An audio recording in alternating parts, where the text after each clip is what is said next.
A man cannot govern a nation if he cannot govern a city. He cannot govern a city if he cannot govern a family. He cannot govern a family unless he can govern himself. And he cannot govern himself unless his passions are subject to reason, end quote. So I'll repeat that one more time. Quote, a man cannot govern a nation if he cannot govern a city. He cannot govern a city if he cannot govern a family. He cannot govern a family unless he can govern himself, and he cannot govern himself unless his passions are subject to reason. End quote.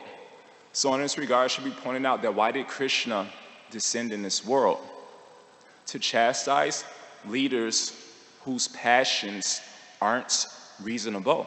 Paritranaya sadhunam vinashaya charduskritam dhamma samstapana arthaya sambhavame yuge yuge.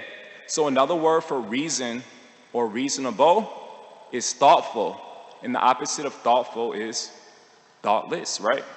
And so we see in this particular pastime that Krishna represents a thoughtful leader who teaches us what to do, whereas Jarasandha represents a thoughtless leader who teaches us what not to do. So what's the difference between a thoughtful leader and a thoughtless leader? A thoughtful leader says, I have to make the right decision. A thoughtless leader says, whatever decision I make is right. Guru nasasya swajano nasasya pita nasasya janani nasasya daivam natasya napatisha sasya namochayeya samupedamritum. So this is a very nice and famous verse from the Bhagavatam from the 5th canto, chapter 5, verse 18.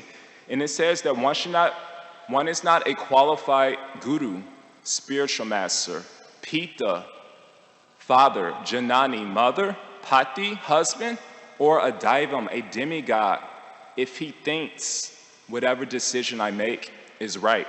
And so we see that a qualified leader, they're very thoughtful. So therefore they think, I have to make the right decision. So they're very contemplative. They just don't react. Like normally as conditioned souls, there's a saying, a popular saying, that we could either, whatever circumstances come our way, we could either react or respond. And just like the other day, there was a nice quote I was mentioning. It says, responsibility, or the ability to choose your response, is about making a conscious action, not an unconscious reaction. So usually when we're confronted with provoking situations, we just react. We don't think. We don't think before we speak or act. So there's another saying. It says, people demand freedom of speech as a compensation for the freedom of thought, which they seldom use.